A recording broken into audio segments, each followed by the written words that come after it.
Good evening. Welcome to the latest, the next, you're thinking eyebrows over here. The latest edition of the Nest pregame show. We are presented by Evergreen Now, the streaming platform of AF1. We are presented by the Clock Tower at Century House and Real American Beer. Tonight we are joined by we are joined by the man, the myth, the puppet, Tom Gaz. What's up, man? How are you? What an intro. I thought usually it's legend. I don't know if it was Muppet or Puppet. Both, I guess, are fine. No, both are fine. I appreciate the invitation. We've been going back and forth publicly and privately via messages and on the Fox Sports radio side. You and I go back a few years. We're both football fans. We've had wings and beer together, and I'm glad now we do this in the virtual world, my friend. Thank you for having me on. No, definitely, and I'm glad you brought that up because I was kind of trying to remember how long ago that was. I'm gonna guess like 2019, maybe. It's quite a while ago when our relationship kind of started. So this is it's a good opportunity. I'm glad that you were able to come on because, like you said, you've been talking about this for a while. So again, thank you. Yeah, man. 2019, 2021, we bumped into each other and we like talking football. I like talking Capital Region sports. I'm glad we got to catch up again in this style. Yeah, no doubt. So I want to start off with Vice TV. I got a few questions for you on that. You've been broadcasting one way or the other with the Albany Firebirds and the Empire since roughly 2021. How did the Vice opportunity kind of present itself? How did that kind of materialize? So it's interesting because no matter where people work, they probably have this opportunity and they don't even realize it. There's chairs in offices that can just stop people from leaving doors. And what I did is I set up a chair outside of the Fox Sports Radio studio, Levac and I locked him in there and said, "You're not getting out until I'm on Vice. I don't know what I have to do to get on the broadcast, but you're not getting food or water until I'm on the broadcast." And that worked after hours of him suffering. And he finally let me on the broadcast. No, I got the call from Levac and I think Mike Corda and league officials and I don't know who made the decision. I'm just thankful. And I answered the phone and they said, "Are you interested?" And I said, "I'm very interested." And it kind of just went like that. We had the first home game in April, the first Vice home game. It was me and Brian Mariano. Anderson Antillo had a previous obligation. And then the call came from Montana. And I hopped on and went and did the thing. And it's very rare for an East Coast regional broadcast to get a call. Usually usually for most broadcasts, it's regionally based broadcasters. So the fact they took an East Coast guy to the mountainside is very rare in any network. It was a cool opportunity, and hopefully keep getting some more throughout the season. No, it looked beautiful out there. I've never been to Montana. The furthest close I've been to Montana was Denver, but man, it looked beautiful out there. I hope you had a few minutes to kind of enjoy the sights and sounds, so to speak, out there. We did our best. It was traveling and going across and all that. We got to hang out a little bit at night, but we didn't have like a hangout day in Montana like I would have wished. The weather was fine, but if we ever get to go back, I've got to experience a little bit more than I did. So you've done a couple games. How's that gone? Has it been, I'm assuming you've enjoyed it, the opportunity?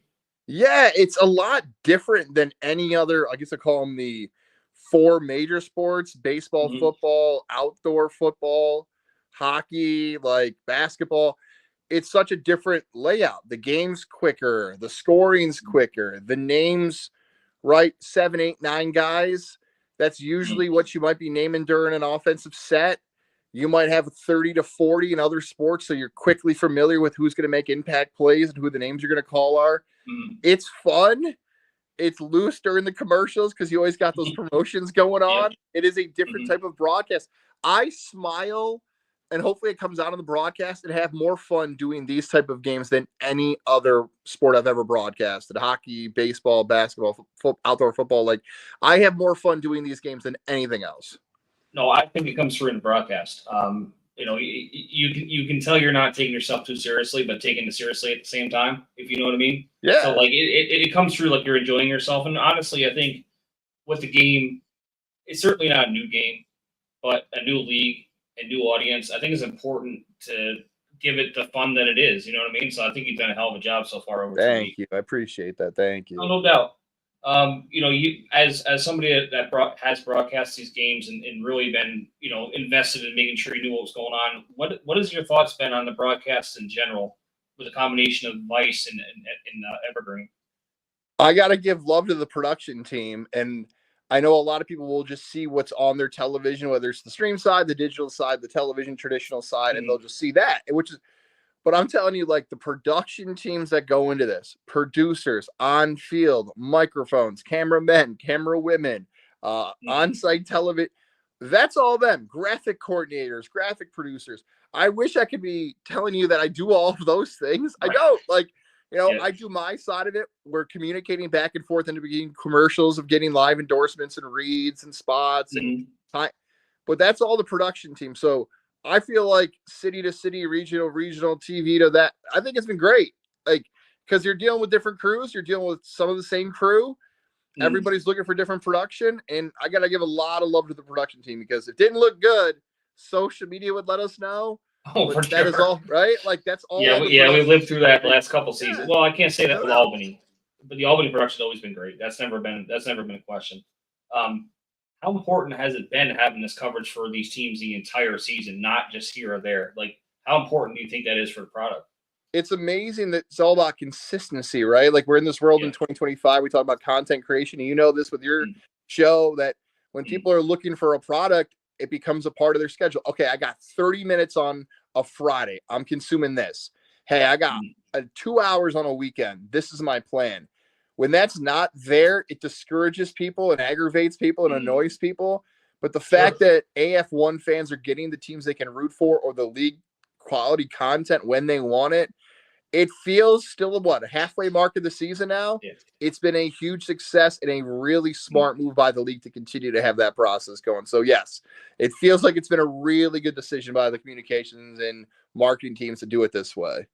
Yeah, no, it's been great. I mean, for me, having the ability to I don't do as in depth as you do as a broadcaster, but when we put our shows together, we spend a lot of time watching other games to make sure that what we think is actually the case. I mean, like when you look at stats, and stats are stats, but being able to actually see the games, especially the condensed games, that is something we have not been blessed with in the past. I love that.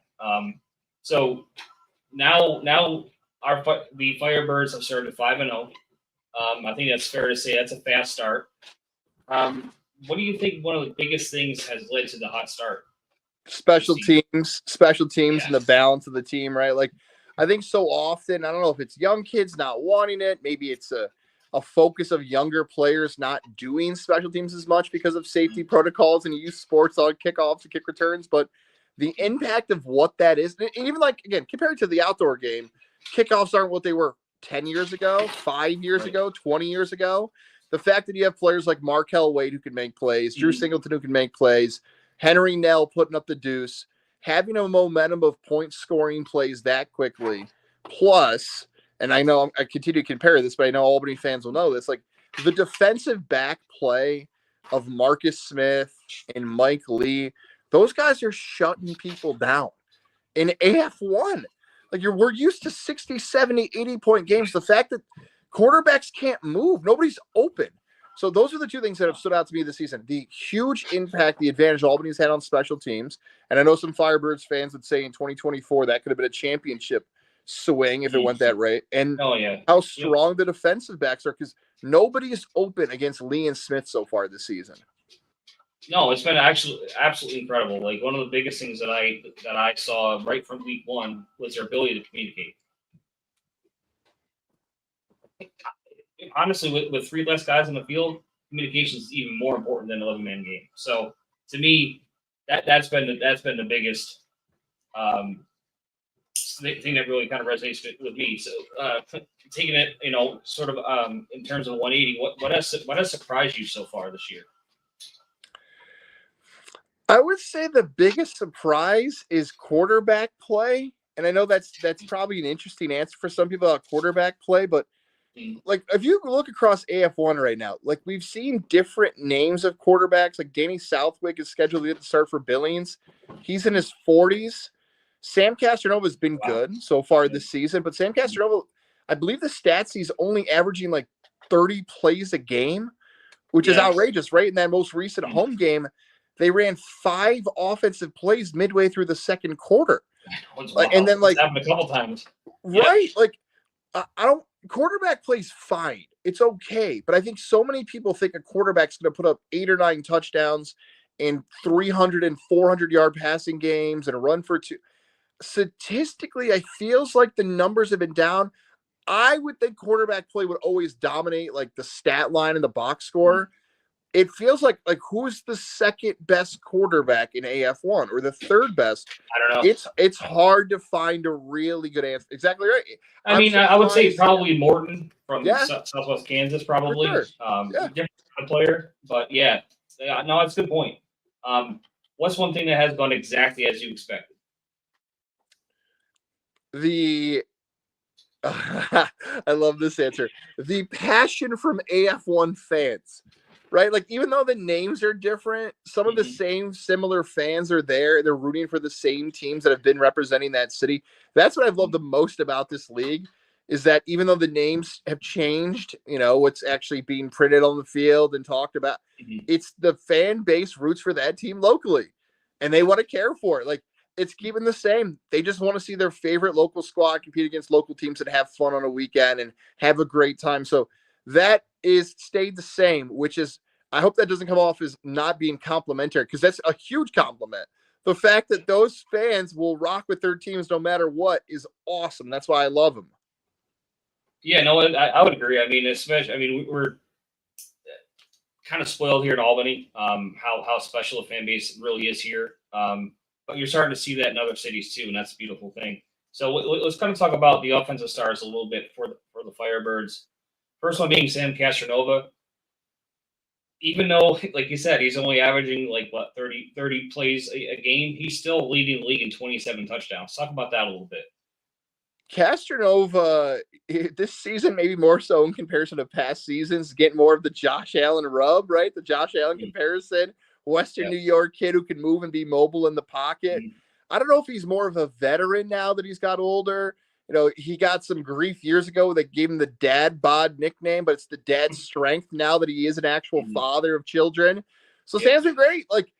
It's very interesting that so often a younger quarterback either will leave the league or try a different style of football or go into coaching, that Sam is making a great career out of this style. He's become no doubt a leader. He's the one breaking down the huddles and pregame and postgame and being the one to get the team together. So leadership quality, maturing as an adult and a man and being out there, it's been fun to watch the evolution of Sam Castronova over the past few seasons. No, I agree. And I think he hasn't really played his best game yet either, to be honest. No. He hasn't had to. And that's because of the success of the offense and special teams. So I'm looking forward to it. 27 touchdowns halfway through the season. That's pretty good. To knock on wood, I think he has 1 turnover. So that's a pretty darn good turnover to touchdown ratio. So let's hope that continues. So Dwayne Brown, he has 12 of those 27 touchdowns. What has his impact been for the team from your viewpoint? I said this to Coach Ware, and I think he laughed when I said this to him. I've interviewed so many different coaches in so many different sports in preseason, and I know what to expect. Coaches aren't going to talk down guys because at the professional level, you have contracts and you're dealing with agents. At the college level, there's times where you feel like you're teaching up a player and you don't want to, their confidence get hurt. And with the portal now, things have changed, right? But there was so much hype around Dwayne Brown preseason where you just kind of shrugged your shoulders. You're like, okay, I get it. Like, a coach is talking up a player who had a good 2024, but his expectations, who he has to follow, Darius Prince and others of the past, maybe it's just Coach Ware giving us this. He has hit those expectations from Coach Ware. Yeah. He has lived up to the hype. He is that good. He carries himself a little bit different than other wide receivers in the past across the league, where humble maybe is not the perfect word, but just going out and making plays and a little less dancing, a little less theatrics, which is what arena football is known for. Yeah, I mean, you're right. I think there's a workmanship mentality to him where he knows he's going to do this, and he's been there before, for lack of a better phrase. Not to sound like an old, you know what I mean? No doubt. So going into the 2025 off season, into the preseason, Coach Ware made it very clear that on the defensive side of the ball is kind of where they wanted to focus. They kind of bring the defensive level up to the offensive level. So far, I mean, it seems like that's really kind of came together. For you, what has stood out to you defensively over the last 5 weeks? I know we talked about the defensive backs, but I was wondering if there was any other things that kind of jump out at you. I think eventually Marcus Smith's going to owe me money for how much I've hyped him up over the last 3 weeks. And I love it because really the conversation started with the Flock and Firebirds fans that I saw the post about social media of he has so many pick sixes and so many big plays. Why isn't he talked about as an MVP? Well, if Sam Casanova wins an MVP as a quarterback award, can there be a new award, most outstanding player? Can there be defensive player of the year? Usually a defensive player of the year is a defensive lineman, like a sack guy or a tackle leader. Marcus Smith has been ridiculous. He should be considered the best defensive player out there. I know McFarland out there in Corpus Christi is going to have some conversations. I know that Zeke Rose will eventually, maybe statistically won't get there because of the position he plays, but impact, defensive lineman, especially taking some double teams at times is hard. But look, Zeke Rose is going to come on. He's going to make plays, but until Marcus Smith stops being ridiculously good, I'll probably talk about him every single game. Yeah, I mean, I think one of the biggest things that I've noticed about this team, in my opinion, it starts with him, is how physical they are. Not that any of these other teams, including Albany in the past, have been soft, but they do play with an edge, and I think it starts with Marcus Smith because, listen, if you're going to catch the ball, you're going to get punished. And same thing, honestly, another guy that really surprises me and how physical he is Trey Wortham. He just throws his body in there all the time. And I think as a defense, I would say it's probably one of the better tackling secondaries I've seen here at Albany quite a while, if ever, honestly. Those guys are awesome. I always feel bad for Trey Wortham because I shared the story on the radio side that when we were going through pronunciations on that, I said, it's Wortham. And he's like, yeah, guys, you know who it is. I'm like, I'm telling you, I'm going to botch his name during the broadcast. I hope to God he doesn't make a big play because my mind is going to tell me it's Wardham because how it's spelled. And sure enough, what happens? He makes that first interception for the Billings at-home game. Yeah, right in Albany. Yeah. Wardham with the – I'm like, no, it's – look, you call about 200 play. If you're on a test and you go 198 for 200, you'll take a 99 on a test. But you're going to remember the two you get wrong. So I'm sorry, Trey Wortham. I practiced. I got to the line and I missed the free throw. So keep making plays. So I won't make a mistake again for you. That's right. Yeah, you got to make up for it now. That's right. Harold Love and Zeke Rose, we've named them the Romantics. He's here in the show. They've been a wrecking crew along with others. I mean, DJ Walden leads the league, and I think with 7 sacks. How much of their play up front has allowed the second and third levels to really shine this year? It's amazing to think about those 3 names you just listed off, where that is the Coach Ware and the ownership group and the executives, where you realistically could take one of those 3 guys, put them on a different roster, and they could be the best defensive player on another team. Like the best player, not the best defensive lineman, not the best pass rusher, the flat out best defensive player on defense. So all those guys are ridiculous. Like, I look at some of the offensive lines in the roster built, and I'm like, okay, you can just pick which one of those 3 is going to dominate today. And eventually, if it's not the first or second quarter, it's the third and the fourth. And if you have to pinpoint something about that D line that's been so impressive, it's amazing to think the second half rushes, pressures, however we want to analytically look at that, looks better than the first half, which is crazy. Like it should be flipped, but it almost seems like it's the opposite way because those guys are so funny. You're right. Because it's almost like the offense for the other team, with the exception of a game or two, is like vacated the arena after the third quarter. Yes. Like, knock on wood. I mean, Corpus Christi is a different team. They have a very good record, and quite honestly, they probably shouldn't have lost last week, but they had. So, it'll be interesting. So I want to touch on special teams before we look at the upcoming game. So Henry Nell, man on the mission. He's got to be the best kicker in the league, right?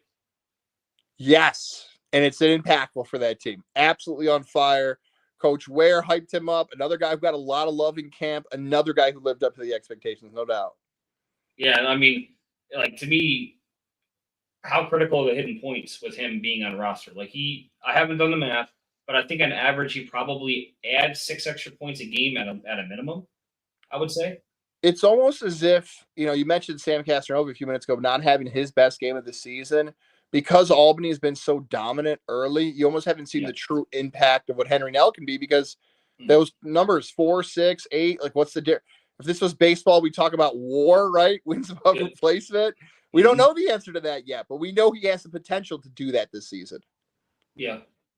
So Corpus Christi, they have one loss. Their quarterback Fred Payton has 711 yards, 21 total touchdowns. He's averaging 9.8 yards a carry. What will Albany do to kind of keep him in check? I would say Albany doesn't have to change anything on the game plan. I would say Coach Ware and company have said, we've been so good so early. Let's not change anything. I mean, we were at a point last week where, besides the drive, 7 hung on that scoreboard for a lot of time in that road game. So I would say continue to do all those things. I don't know how many other AF1 fans or Firebird fans feel the same way, but I'm a little discouraged that Corpus Christi couldn't stay undefeated. I know you mentioned that controversial finish, but there could be a real discussion flipping over to the Billings game that these are the 2 best teams in AF1 if they'd stayed undefeated. I'm sure an argument can still be made they're the 2 best teams, but easier to be made when they're both, as Levac likes to say, in 0 teams. But there's a discussion to be had about how close Corpus Christi could be and what this match would be. And if you think about storyline-wise, like, if we looked at this from the preseason, right, and said, okay, Albany's going to come off 2 games against Billings, who was billed as the top 2 teams in the league. The second one's going to be a road game, and they're going to flip from a Sunday to a Friday from Montana to Texas. Right. If there was the most likely spot for Albany to get beat, it would have been one of these 2 games. That would have been the projection, right? Like Billings on the road or the flip to Corpus Christi. That's not even talked about because they were so dominant against Billings in both games that it's not the bad matchup or bad spot on the schedule. It feels like they're just flat out better than them. That's how good Albany's been for 5 games. Yeah, I agree, and I think in the end, I don't think their travel could be overlooked. I will say that I think we have a couple guys on throughout the season, pretty much every Monday, and I think Derek Jones. We asked him, hey, you know what? They're coming off, I think, beating Salina, excuse me. Salina's not the right person. Sorry. I do that all the time on the air. Levac gives me grief. It's Salina, New York, but they say Salina. Yes, we'll rock with Salina, right? We'll rock with Salina for New Yorkers. Okay. Exactly right. So, like, I think they've found that magic potion to not be flat and not start slow. And I think there's a benefit of them not traveling twice this week. Not having to go back and forth, because that would have been crazy, because they would have had probably 1 to 2 days at most to practice once you get all that travel out of the way. So, again, for Corpus Christi, familiar faces leading their team with 311 yards, 7 touchdowns. How do you think the secondary is going to match him up this weekend, or tonight, I should say? The Corpus Christi secondary against Wayne Brown, is that what you asked? No, it's going to be against Darius Prince. I can't wait for that matchup. Yeah. I'm very excited. I know we're in the pregame, but like, I kind of wish, I don't know if you're a reality TV show fan, but this is one of these ones where, like, I wish I had a 24/7 Big Brother feed of this. Can I get like a live feed of pregame? Can I get a live? Yeah, that would have been nice. Honestly, if you know anybody that's in charge of broadcasting anything, a little bit of pregame activity would be nice on broadcast. Like that's where the storyline is. I don't know if you got the opportunity today to catch Coach Ware, No Flock University this week at the coach's show. But I said, Coach, I have to, on the Fox Sports 95.990, I said, Coach, I got to do my job. What do you think it's going to be like pregame with you and Darius and Dwayne Hollis? Coach Hollis was on her staff last year, Darius. And I'm sure he's not even worried about that. Is it a handshake? Is it a dap? Is it a glare? He said that. He's like, guys, I don't know. Like, we'll find out. But I would like to be mic'd up. I would like to find out, how do you slow down Darius Prince? I don't think anyone's ever figured that out in the history of his career. Like, he's been that great. When the conversations had of 20, 25, 30 years of great arena football players, period, like Darius Prince will be in the conversation. Rank him wherever you want, top 5, top 10, top 15. Like, he will be in a discussion as one of the greatest players ever to play arena football. statistically, championships, longevity. He's got all that. He's He's super remarkable tough too. sport, right? Yeah. Like he's got all that. So, is there a way to slow him down? No. I would say get physical, do everything else, but like everyone's trying to do that for his whole career. So, look, you could still win the game and win by double digits if Darius Prince goes for 7 catches, 163. Like Darius could dominate the game, and Albany could still win by 2 touchdowns. Oh, definitely, that's the game. That's a winning game. Yeah, I mean, no, I agree with that. So, I'd say McFarland. You had mentioned his name a few minutes ago when we were talking about defensive MVP. Based on the AF1 website, he's got 9 interceptions. That seems like it's a typo, but I've watched some of his games. He's played really well. You think Albany's going to try to avoid him, or are they going to go right at him? I don't think there will be any avoiding him. I think there's just too many opportunities to try to make plays on the outside where Castro will think he can test him. Look, if McFarland has a great game in this one coming up, we can swing that conversation. Say, you know what? Maybe McFarland's the defensive player of the year. Maybe McFarland, if Corpus Christi pulls off an upset and McFarland has 2 picks, the narrative of the league is going to change a little bit and say, whoa, Darius Prince, Dwayne Hollis, and McFarland have now done something as a home team that has reset the conversation of could this potentially be the AF1's first ever championship game? Like that's the impact he could have in tonight's game. They could go at him and find out. All right, let's find out. If you're that good, we're about to find. Let's roll your best against our best. We have confidence in our squad. You got confidence in yours. Let's see this thing happen. So I think they're going to go at him. No, I think so too. I don't think it's in coach's DNA or any of the coach's DNA to shy away from a challenge anyway, honestly. No. But so we're getting to the end here. So what are your keys to the game? What do you look for Albany to come back? Where are they? Let's see, back north with a win. I don't know if it's ever going to change because they're the hunted this season, and you're probably going to hear this a lot on Vice and Evergreen out of me and Andrew Santillo, Brian Mariano. I'll always say pace. We mentioned the amount of actual offensive plays that Albany's run. Some team is going to eat that clock for 7 to 8 minutes.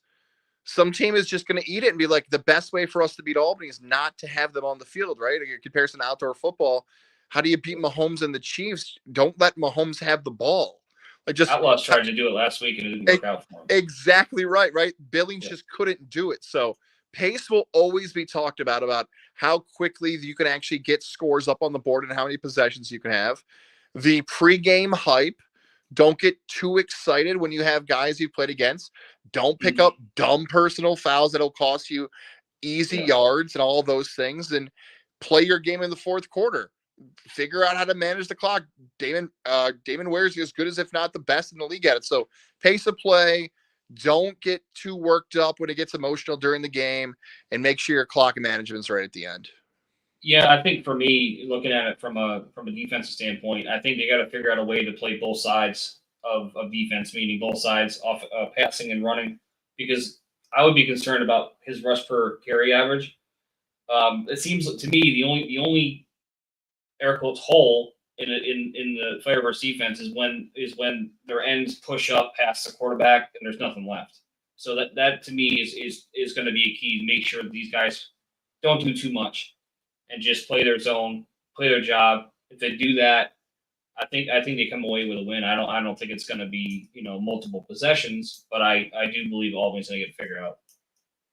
I would give a prediction, but I got to be careful as the broadcaster. So I'll leave the predictions to you. I don't need social media getting all over me. So as much as I would love to give a pick, I'll pull the Kirk Herbstreit. I'll pull the Kirk Herbstreit and be like, I can't do it. No, 100%. Well, for everybody that watched tonight, thank you for taking the time. The game's 12 minutes away, and a huge thanks to you, man. And I think you and I got to go to the Full Moon Bar and Grill and get some wings and beers again soon, my friend. All right? Yes, please. All right, guys. All right. We'll catch everybody soon. See ya.